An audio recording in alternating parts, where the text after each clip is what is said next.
আমার সমস্ত শ্রোতা বন্ধুদের পূজাবিধি চ্যানেলে স্বাগত জানিয়ে আজকের ভিডিওটা শুরু করছি। বন্ধুরা, সামনেই আসতে চলেছে শ্রাবণ মাসের তৃতীয় সোমবার। ইতিমধ্যে আমরা শ্রাবণ মাসের প্রথম ও দ্বিতীয় সোমবার পালন করে ফেলেছি। আসছে তৃতীয় সোমবার।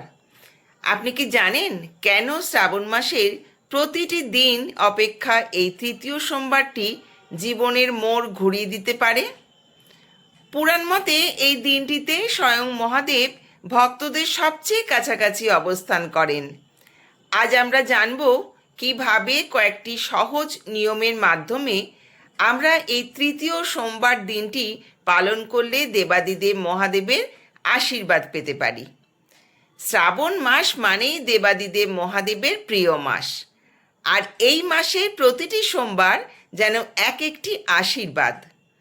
পুরাণ মতে শ্রাবণ মাসেই সমুদ্র মন্থন থেকে ওঠা বিষ পান করে নীলকণ্ঠ হয়েছিলেন শিব। আজ সেই পুণ্যময় শ্রাবণের তৃতীয় সোমবার। এই দিনেই শিবলিঙ্গে বিশেষ কিছু অর্পণ করলে আপনার মনস্কামনা পূর্ণ হতে পারে। আজকের ভিডিওতে আমরা শ্রাবণের তৃতীয় সোমবারের মাহাত্ম্য এবং পূজা পদ্ধতি নিয়ে বিস্তারিত আলোচনা করব। সর্বপ্রথমে জেনে নিই শ্রাবণ মাসের তৃতীয় সোমবার কবে পড়েছে। বন্ধুরা, শ্রাবণ মাসের তৃতীয় সোমবার পালিত হবে 3রা আগস্ট 2026, বাংলার 17ই শ্রাবণ 1433, অবশ্যই সোমবার। যারা প্রথম ও দ্বিতীয় সোমবার পালন করছেন তারা অবশ্যই তৃতীয় সোমবার পালন করবেন। তৃতীয় সোমবারটি আধ্যাত্মিক সাধনার এক বিশেষ স্তর নির্দেশ করে। হিন্দু শাস্ত্র মতে এই সময়ে আমাদের মন এবং প্রকৃতি দুই শুদ্ধ থাকে। মনে করা হয় সমুদ্র মন্থনের সময় বিষ পানের পর মহাদেব যখন ক্লান্ত ছিলেন তখন এই সময়টি ছিল তার প্রশান্তির। তাই এই দিনে যারা শিবের আরাধনা করেন তাদের মনে সমস্ত নেতিবাচকতা বা বিষ দূর হয়ে এক নতুন শক্তির সঞ্চার হয়। বন্ধুরা, এবার আমরা জেনে নেব কিভাবে আপনারা তৃতীয় সোমবারটি পালন করবেন, কোন শুভ জিনিস দ্বারা বাবার অভিষেক করবেন। তাহলে শুরু করা যাক আজকের ভিডিও। এই দিন ভোরে ঘুম থেকে উঠে স্নান সেরে নিন।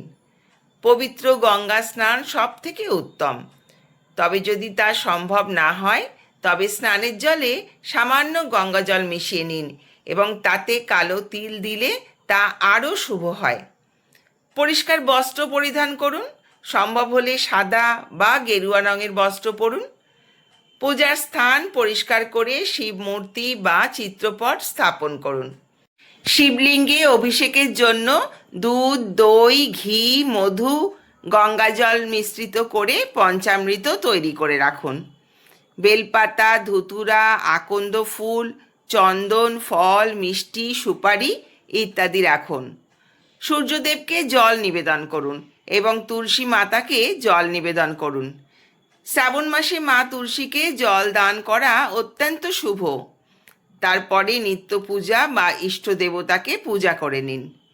এবার পূজায় বসুন। মহাদেবের নাম করে ধূপ এবং প্রদীপ জ্বেলে নিন। এক্ষেত্রে ঘিয়ের প্রদীপ জ্বালানো আর গুগুলের ধূপ জ্বালানো খুব ভালো। ওং নমঃ শিবায় মন্ত্র জপের মাধ্যমে মহাদেবকে আবাহন করুন।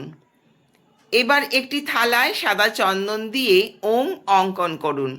পিতল বা পাথরের থালার উপরে শিবলিঙ্গ, নন্দী মহারাজ, মহাদেবের ত্রিশূল, বাসুকী নাগ ও শ্বেতচন্দন সহযোগে বেলপাতা রাখুন। পুজোর পূর্বে বোটাহীন ত্রিপত্রযুক্ত নিখুঁত বেলপাতা সংগ্রহ করে রাখবেন। ওং নমঃ শিবায় অথবা মহামৃত্যুঞ্জয় মন্ত্র জপের মাধ্যমে ভস্ম লেপন করে শুদ্ধ জল দ্বারা ধুয়ে নিন। শিব ঠাকুরকে পঞ্চামৃত দ্বারা অভিষেক করতে পারলে তার থেকে উত্তম কিছু হয় না। তবে যদি সেটি সবসময় সম্ভব না হয় তবে ঘি, মধু, কাঁচা দুধ দ্বারা অভিষেক করুন। এরপর গঙ্গা জল বা শুদ্ধ জল দিয়ে অভিষেক করুন। পুজো সম্পন্ন হলে অভিষেকের জল পরিবারের সকল সদস্যদের মাথায় ছিটিয়ে দিন অথবা কোনো গাছের গোড়ায় বা জলাশয়ে দিতে পারেন। এবার শিবলিঙ্গেও ত্রিশূল নন্দী মহারাজ খুব ভালোভাবে পরিষ্কার করে একটি পাথর বাটিতে বসিয়ে নিন। বাবাকে বস্ত্রস্বরূপ সাদা সুতো নিবেদন করুন, পৈতে নিবেদন করুন। পারিবারিক সুসম্পর্ক বজায় রাখার জন্য মহাদেবকে স্নানের পথ শ্বেত চন্দন দ্বারা ত্রিপুণ্ড অঙ্কন করুন। নন্দী মহারাজকে চন্দনের তিলক দিন। মহাদেবের পুজোর জন্য তার পছন্দের যে ফুলগুলি সংগ্রহ করেছেন তাতে সামান্য গঙ্গাজল ছিটিয়ে মহাদেবকে সাজিয়ে দিন। পুজোয় আকন্দ ফুলের মালা, ধুতুরা, চাপা, নীলকণ্ঠ নিবেদন করতে পারেন। 11টি বেলপাতা শ্বেত চন্দন সহযোগে ওং নমঃ শিবায় মন্ত্র উচ্চারণের মাধ্যমে বাবাকে নিবেদন করুন। প্রথম সোমবার 7টি বেলপাতা, দ্বিতীয় এবং তৃতীয় সোমবার 11টি বেলপাতা এবং সর্বশেষ সোমবার 21টি বেলপাতা নিবেদনের কথা উল্লেখ আছে। অতএব এটা যেহেতু তৃতীয় সোমবার, তাই এক্ষেত্রে 11টি বেলপাতা নিবেদন করুন। বেলপাতা নিবেদন করার সময় পাতার খসখসে দিকটা ওপর দিকে থাকবে। মাতা পার্বতীর উদ্দেশ্যে একটি পান পাতার উপরে সিঁদুরের তিলক দিয়ে গোটা সুপারি, একটি গোলাপ ফুল একসাথে নিবেদন করুন। দারিদ্রতা দূর করার জন্য 1 মুঠো পরিষ্কার গোটা আতপ চাল নিবেদন করুন। বন্ধুরা, শ্রাবণ মাসের এক একটি সোমবারে এক একটি বিশেষ শস্য নিবেদন করতে হয়, তার আলাদা তাৎপর্য রয়েছে। শ্রাবণ মাসের তৃতীয় সোমবার যে বিশেষ শস্য নিবেদন করা হয় তা হলো গোটা সবুজ মুগ। বলা হয় আমাদের জীবনে সুখ, সমৃদ্ধি, ঐশ্বর্য বৃদ্ধির জন্য ও যাবতীয় বাধা বিপত্তি কাটিয়ে ওঠার জন্য শিবলিঙ্গে সবুজ মুগ নিবেদন করা অত্যন্ত ফলপ্রসূ। এবার নৈবেদ্য সাজিয়ে দিন। আম, বেল সহযোগে 5 ফল, বিভিন্ন মিষ্টান্ন এবং পানীয় জল। আরতি করুন ধূপ, পঞ্চপ্রদীপ, কর্পূর দিয়ে। পুজোর ভুল ত্রুটি ক্ষমা প্রার্থনা করে বাবাকে প্রণাম জানান মনস্কামনা জানিয়ে। বন্ধুরা, শ্রাবণের প্রতিটি সোমবার শিব পুজোর জন্য অত্যন্ত পবিত্র বলে বিবেচিত। বিশেষ করে তৃতীয় সোমবারের মাহাত্ম্য আরও বেশি। তাই এই দিনের পুজো ভক্তি এবং শ্রদ্ধার সঙ্গে করে আরও ফলপ্রসূ করে তুলুন। তৃতীয় সোমবারের দিনটি সাত্ত্বিক নিরামিষ আহার গ্রহণ করুন। অনেকেই এই দিনে লবণ ছাড়া আহার গ্রহণ করেন। গরিব দুঃখীকে অন্নদান বা পশু পাখিকে খাবার দেওয়া এই বিশেষ তিথিকে কয়েক গুণ বেশি পুণ্য নিয়ে আসে।